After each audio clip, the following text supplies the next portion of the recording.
प्यारे छात्रों, आज हम इस वीडियो में गुणनखंड सीखने वाले हैं, वो भी बहुत आसानी। तो इस वीडियो में मैं आपको 5-6 सवाल करूंगा। जो लास्ट का सवाल होगा मोस्ट इंपॉर्टेंट, वेरी इंपॉर्टेंट, और उसका कुछ यूनिक तरीका बताऊंगा। और जो आपके स्टार्टिंग के सवाल बताऊंगा, और चारों सवालों को अलग अलग डिफरेंट तरीके से करूंगा। तो चलिए वीडियो में आप लास्ट तक बने रहिएगा। आप चलते हैं इन सवालों पर। आपके दो सवाल दिख रहे हैं, तो इससे पहले क्यों ना हम गुणनखंड का अर्थ सही तरीके से समझ लें, अर्थात गुणनखंड के रूल क्या आते हैं वो हम समझ लेते हैं। तो गुणनखंड के रूल सीखने के लिए सबसे पहला रूल आपको पता होना चाहिए कि यदि कोई संख्या तथा अंग्रेजी का कोई अक्षर एक साथ दिया हुआ होता है तो उनके बीच में आपका गुणा का निशान होता है। जैसे अगर मैं कोई संख्या लिखूं दोस्तों 4x, तो ये जो आपका स्टार्टिंग में दिख रहा है ये आपका क्या दिख रहा है, संख्या दिख रही है कितनी, 4 की। और ये आपका दिख रहा है अंग्रेजी का अक्षर। अब अंग्रेजी का अक्षर ये नहीं कि आपका यही हो XYZ, अर्थात आपका ABCDEF, अर्थात ए से लेके जेड तक जितने भी 26 अक्षर होंगे वो अंग्रेजी के अक्षर कहलाएंगे। अब इनके बीच में कोई चिन्ह नहीं होगा, तो आपको याद रखना, सबसे पहला रूल रखना है कि इनके बीच में आपका गुणा का निशान होता है। अब जरूरी नहीं है कि आप मैथ का अंक हो और इसमें अंग्रेजी का अक्षर हो। उन दोनों कंडीशन में दूसरा नियम ये भी कहता है कि यदि दोनों अंग्रेजी के अक्षर हुए तो उनके बीच में जो चिन्ह होगा वो आपका गुणा का होगा। कैसे? तो आप इसे ऐसे लिख सकते हैं x गुणा y। तो ये कहलाते हैं गुणनखंड, अर्थात जब इनकी गुणा करते हैं बीच में हो जाते हैं खंड। खंड का मतलब टुकड़े हो जाते हैं, तो इनके अलग अलग टुकड़े हुए वो हो गए गुणनखंड। अब कुछ और रूल देख लेते हैं, दो हो गए, तीसरा और देख लेते हैं। यदि इन पे पावर मान लेते हैं, मैं ए स्क्वायर लिख रहा, ये आपके 5a स्क्वायर कर लो या आप इसमें 5a स्क्वायर कर लो, थोड़ा सा और आसान समझ लेते हैं, 5a स्क्वायर b स्क्वायर। तो हमने देखा इसमें आपकी संख्या मिल गई, अंग्रेजी अक्षर मिल गए, तो इसको हम पहले लिखेंगे 5। अब a और b लिखेंगे a स्क्वायर और ये b स्क्वायर। इनके बीच में कोई चिन्ह नहीं है तो चिन्ह एक ही आएगा, वो आएगा आपका मल्टीप्लाई का, अर्थात गुणा का। तो इसमें सबको गुणा लगाएंगे, ये इसके गुणनखंड हो जाएंगे। अब आते हैं, जैसे अगर ये स्क्वायर हुआ, जैसे मान लो ए स्क्वायर है, तो ए स्क्वायर को करेंगे क्या दोस्तों, सबसे आसान तरीका है, जितनी जितनी भी संख्या पर पावर चढ़ी हुई होगी, अच्छा अंग्रेजी अक्षर है कितनी पावर 2, तो उसको 2 बार लिखेंगे, वो भी उसकी मल्टीप्लाई में, कितने में, ए गुणा ए, मल्टीप्लाई में लिखेंगे। अब इसमें आपका जैसे अगर मैं एक और ए लिख देता तो कितनी पावर बनती, 1 2 3, तो इसमें बनती है आपकी ए की पावर 3। तो आप ये भी कह सकते हैं अगर ए गुणा ए, तो ये 3 है, तो ए की पावर कितनी बन गई, 3, अर्थात ए की पावर 3 को आप ऐसे भी लिख सकते हैं और इसको ऐसे भी लिख सकते हैं। तो आपको दोनों तरीके से समझना होगा। अब यदि मैं इसमें लिख दूं जैसे 3 की पावर मैं 2 लिख दूं, तो इस 3 को कितनी बार लिखना है आपको, 2 बार। बीच में कौन सा निशान लगाना दोस्तों, मल्टीप्लाई, अर्थात गुणा का।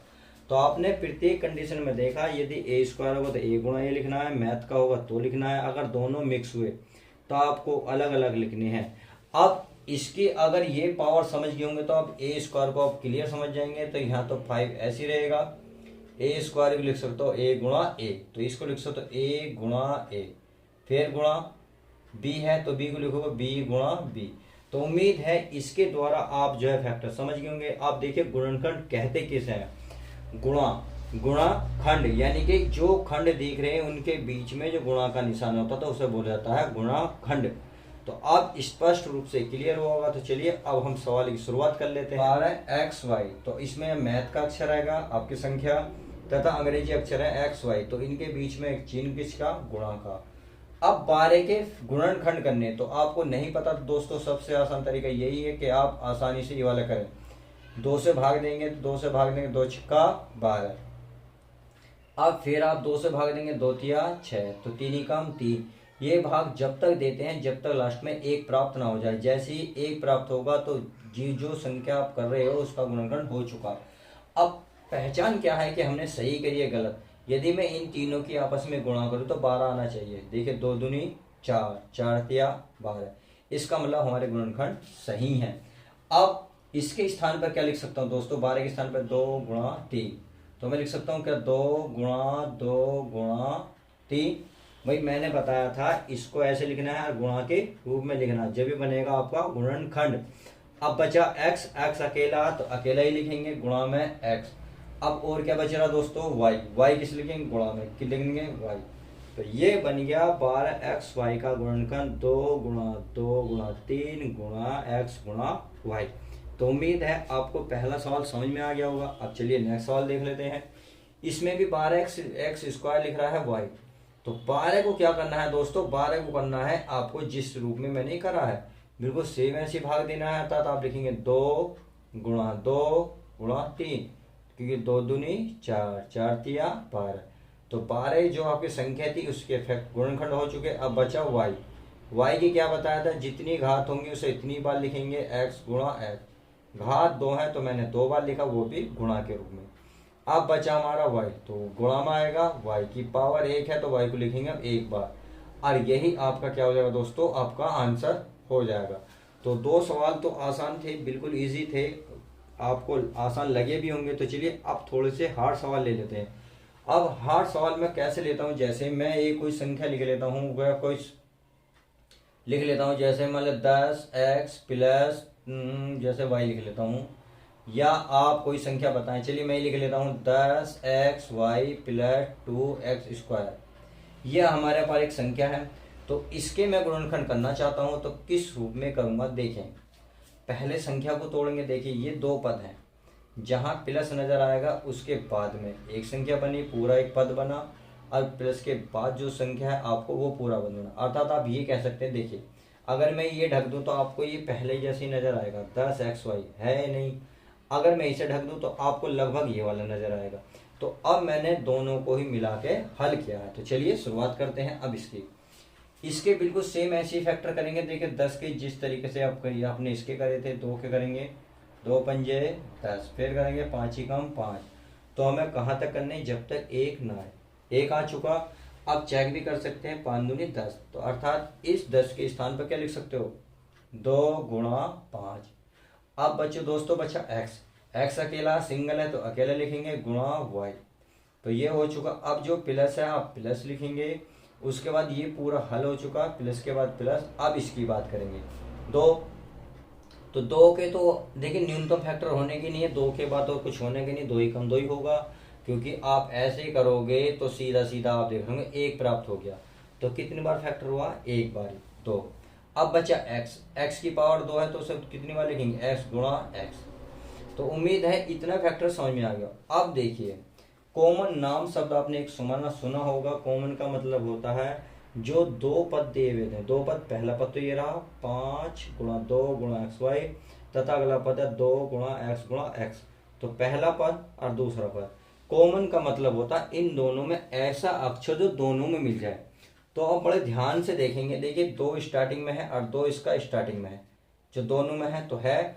अब आपको एक दिख रहा होगा x एक ये रहा, एक ये रहा, एक आपको ये मिल गया। अब देखिए और बाकी आपको कॉमन नहीं नजर आ रहा होगा कि 5 इधर है, 5 हमारा नहीं है, इधर y है, y नहीं है, x है, परंतु हमें दूसरा x चाहिए। यहाँ 2x है, यहाँ 1 है, हमें तो एक ही चिप पे मिलना है। तो जो कॉमन है उसे बाहर रख लीजिएगा। एक तो हमारा बचा 2, एक कॉमन गुणा बचा x। अब कोष्टक लगाइए, कोष्टक ऐसा वाला। अब जो बच रहे हैं उनको सबको लिख लो। 5 बचा, देखिए 2 तो बाहर आ चुका, ये वाला x बाहर, 5 और y बचा, यानी कि 5 गुणा y। अब क्या बचा दोस्तों, प्लस, ये 2 तो बाहर गया, ये वाला x बाहर गया, कितना बचा दोस्तों, x। बस अब इनकी आपस में गुणा कर दें तो ये जाएगा 2x कोष्टक। इसकी इसमें करेंगे कितना हो जाएगा दोस्तों, 5y, अब प्लस आपका x, और यही आपका आंसर। तो इतना बेहतरीन सवाल किस तरीके से मैंने आपको समझाया, बहुत प्यार से समझ में आया होगा। अब करते हैं नेक्स्ट सवाल की शुरुआत। तो देख लेते हैं नेक्स्ट सवाल क्या है। अब इसके मैं फैक्टर करना चाहता हूं, तो किस रूप में करूंगा। देखिए 3 के गुणनखंड करूंगा, 3 के तो छोटे होने की नहीं, केवल 3 ही रह जाएगा, 3 गुणा y माइनस। अब माइनस है तो माइनस लगाएंगे, प्लस होता तो प्लस लगाते। अब 12 के अभी हमने पीछे फैक्टर करे थे, 2 गुणा 3, 2 दूनी 4, 4 तिया 12। अब गुणा में बचा x, तो x लिख लेंगे। अब इसमें भी कॉमन लेंगे। कॉमन का मतलब है जो दोनों में हो। दोनों में आपको एक तो 3 नजर आ रहा होगा, एक ये 3, और बाकी देखिए कोई भी नजर नहीं आ रहा होगा कि पहला पद ये दूसरा पद। अब इसमें आपको क्या है, 3 है, 3 बाहर रखिए, या y है, y ये रहा, माइनस तो माइनस। देखिए 2 गुणा 2 बचा, 2 गुणा 2, अब क्या बचा दोस्तों, इसमें बचा x, तो x लिख लेंगे बस। तो ये 3 तो ऐसे रह जाएगा, ये y अकेला, 2 दिन के अंदर 2 दूनी 4, ये x, और आपका आंसर आ गया। तो उम्मीद है आपको चारों सवाल क्लियर हुए होंगे। तो चलिए एक थोड़ा सा अब कुछ हटके ले लेते हैं, आपका डिफरेंस ले लेते हैं ताकि आपको सारा डाउट क्लियर हो जाए। तो चलिए एक और लिख लेता हूँ मैं, ये मान लेता हूँ 18ab माइनस 12a²b। अब ये सवाल थोड़ा सा डिफरेंस है, क्या है इस सवाल में यही मैं कह रहा हूँ, यूनिक बताऊंगा। तो देखिए कैसे, 18 और 12 के फैक्टर करने हैं। फैक्टर आप पे आते हैं, नहीं है तो देखिए 18 का फैक्टर आप ऐसे करेंगे, 2 से काटेंगे दोस्तों कितनी बार, 9 बार, 2 में 18। फिर आप देख रहे होंगे 3 से काटेंगे, 3 और 3 कम 3। तो हमें फैक्टर जब तक करते हैं जब तक 1 ना आ जाए। 1 आ चुका, जो संख्या हमने लिख लो, 2 गुणा 3 गुणा 3, 2 गुणा 2 सॉरी 3 है, 3 गुणा 3, क्लियर।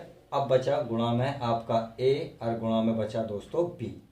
उम्मीद है आपको ये सारी चीज क्लियर होगा। माइनस है तो माइनस लगाएंगे। अब 12 के अभी हमने फैक्टर करे थे क्या, 2 गुणा 2 गुणा 3, a² है तो a² को कैसे लिखेंगे दोस्तों, a गुणा a लिखेंगे। अब बचा b को लिख लेंगे गुणा b। तो बस आपका गुणनखंड हो चुका। अब इसमें कॉमन की बात होगी तो कॉमन लेंगे, कॉमन वो लेंगे जो दोनों में हो। दोनों का मतलब ये पहला पद ये रहा स्टार्टिंग, और माइनस के बाद ये सेकंड पद। तो इसमें ऐसी वो संख्या ढूंढिए जो सम में हो। देखिए 2 स्टार्टिंग में है, 2 है, तो मैं 2 बाहर लिख लूँ गुणा। अब आप देखिए 3 इधर है, 3 इधर है, तो 3 क्यों ना मैं बाहर निकाल लूँ। चलिए और ढूंढते हैं कुछ, 3 1 और 3 नहीं है। अब एक अकेला है, यहाँ 2 है, तो हमें एक छोटे वाली लेना है a। तो a बाहर निकालेंगे, बचा b। देखिए b है जी b। अब देखिए इधर देखेंगे क्या क्या बचा, 2 बाहर, 3 बाहर, a बाहर, b बाहर, ये वाला 3 बचा। इन तीनों में से 2 3 थे, 1 बाहर आ गया, 1 बचा, ये रहा माइनस। अब इसमें ये वाला 2 बाहर, तो ये 2 बचा, लिख लेते हैं। 3 हा 3 बाहर, a हा a बाहर, b हा b बाहर, तो एक अकेला ये बचा। अब इनके आपस में गुणा कर देंगे। देखिए 3 दूनी 6, ये हो जाएगा 6ab। अब क्या बचा 3, तो 3 लिखेंगे, ये होगा आपका 2a, और यही आपका आंसर। तो उम्मीद है आपको जो बड़ा सबसे भयानक सवाल था बहुत इजी तरीके से समझ में आया होगा। तो चलिए अब हम वीडियो के एंड करते हैं। अब हम मिलते हैं नेक्स्ट वीडियो में।